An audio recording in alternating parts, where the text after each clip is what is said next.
Hi guys, thank you for coming to my channel. In this video, you'll be learning about adverbial clauses of time. But before I get started, I just wanted to thank you guys for all of your love and support. Thank you for watching my videos, thank you for liking my videos, and thank you for sharing my videos. And if you haven't subscribed already and you would like to be a part of this lovely English community, please feel free to subscribe. So how are you guys doing?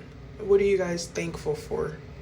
Today, I'm thankful for multiple things. It's weird because some days it's hard for me to figure out what I'm thankful for, and then some days it comes to me very easily. So for starters, I'm thankful for food as usual.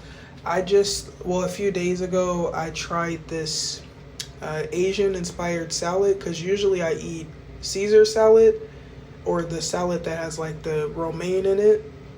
Because, I don't know, sometimes I'm eager to try new things, but sometimes I stick to what I'm used to because I don't want to try a new thing and not like it. But my job had this little event where they had like multiple salads, and I tried the avocado ranch salad and that was bomb, and I tried the Asian inspired salad and it was bomb as well. So I bought an Asian inspired salad today when I was at the grocery store, and I've been tearing it up.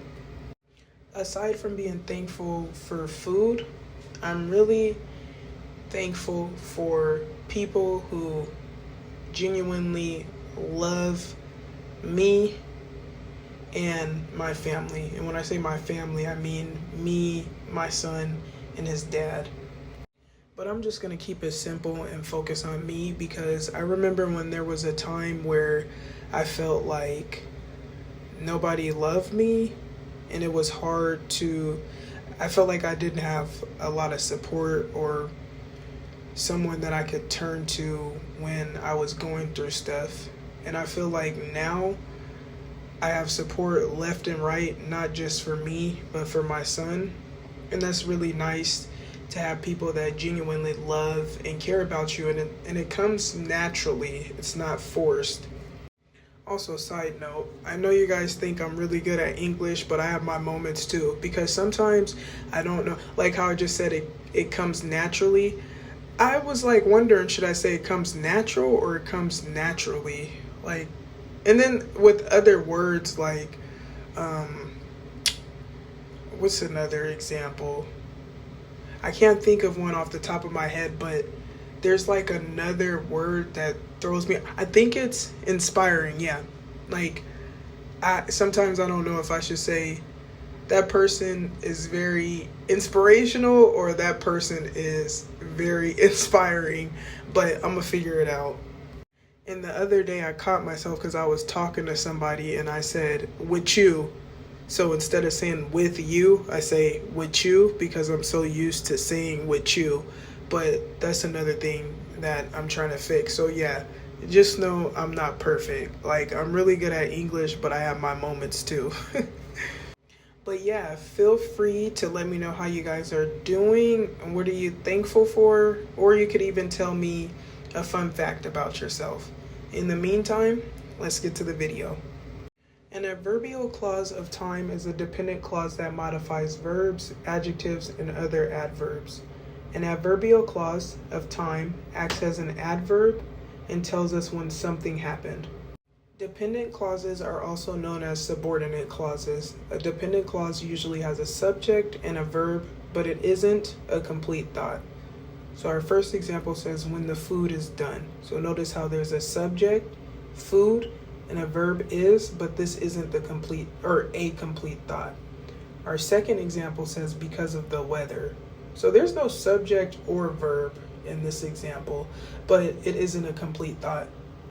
And our third and final example says until you complete your homework. So there's a subject, which is you, and a verb, which is complete, but this is not a complete thought. So here are some words we use to make adverbial clauses of time. As soon as, when, before, after, until, while, as, and so on. These are just common words we use to make adverbial clauses. So our first example says, we will eat dinner as soon as I finish my homework. The adverbial clause of time in this example is as soon as I finish my homework.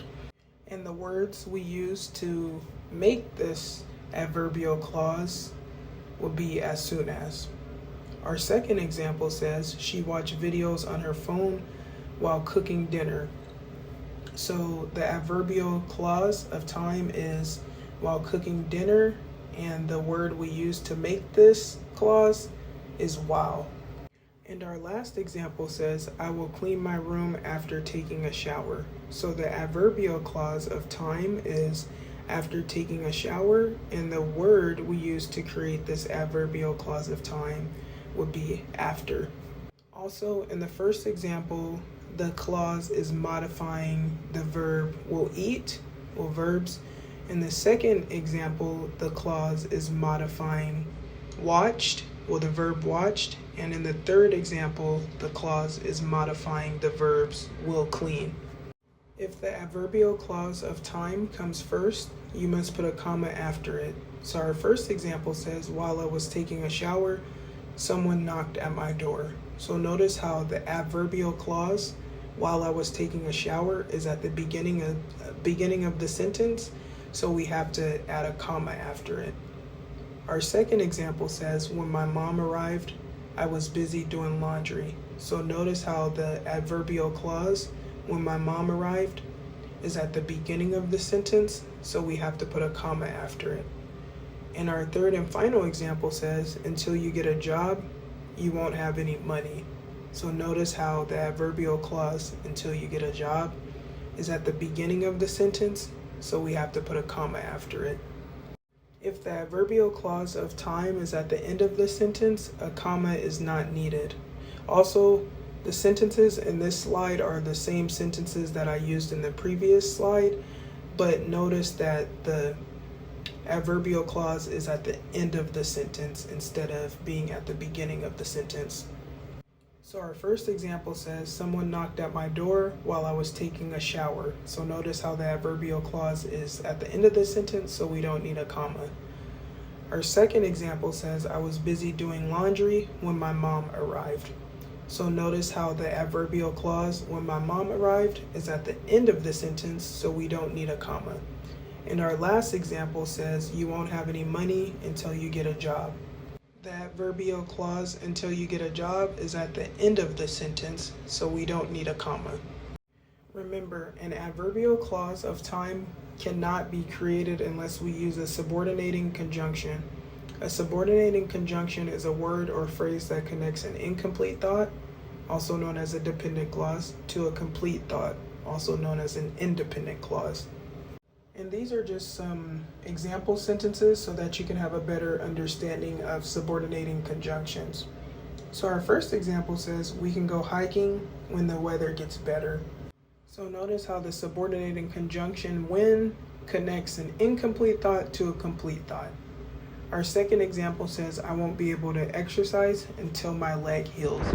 So notice how the subordinating conjunction until connects an incomplete thought to a complete thought. And our third and final example says, before you leave for work, take out the trash, please. So notice how our subordinating conjunction before connects an incomplete thought to a complete thought. This is random, but it seems like it takes too much energy to pronounce subordinating. Subordinating. Oh, okay, that's because it has like 5 syllables. Subordinating. Alright guys, that concludes our video. Thank you guys for coming. I hope you found this video informative. If you did find this video informative, please feel free to like, comment, subscribe, or all of the above, and I'll see you next time.